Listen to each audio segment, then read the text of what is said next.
And number 6, we're asked to determine the angle between two planes. Well, we can find the angle between the two planes by using their normals. So normal 1 is 1, 1, negative 1. Normal 2 is 1, negative 1, 1. We know their planes meet at the same angle as their normals meet. So we can use our idea of a dot product. So n1 dot n2, in this case is 1 minus 1 minus 1, over the magnitudes of each of them, which is both root 3's, and take our inverse, and we end up with 109.5 degrees. Now usually when we talk about angles, we use the acute angles. We take 180 minus 109.5, and you end up with 70.5. Okay, always want the acute angle. And question B, we are given two planes again, and we want to know what value of k makes these planes parallel. Well, they're parallel if their normals, so normal 1 again, are scalar multiples of each other.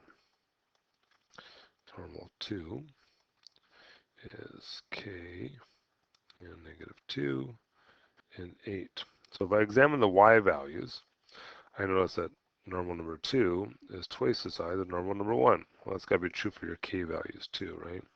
So looking at the x's, k would have to be 8. Sorry, not 8, 4.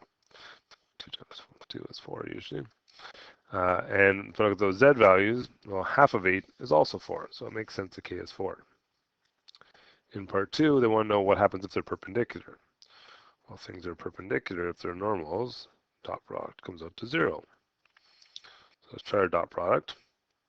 2 times k is 2k, plus 2 plus 8k equals 0. So we get 10k is negative 2. So k is negative 2/10 or negative 1/5 or negative 0.2. But either way, there's my k value. Okay, perpendicular dot product equals 0. And part C, why can the two given equations not be identical? Well, identical means that they're coincident, which means they're normals or scalar multiples, which they can be. We've proven that. But the entire Cartesian equation has to be a scalar multiple. And as much as this times 2 makes this, 5 times 2 will never make 9. So there's no way that these things can be coincident. They can't represent the same plane.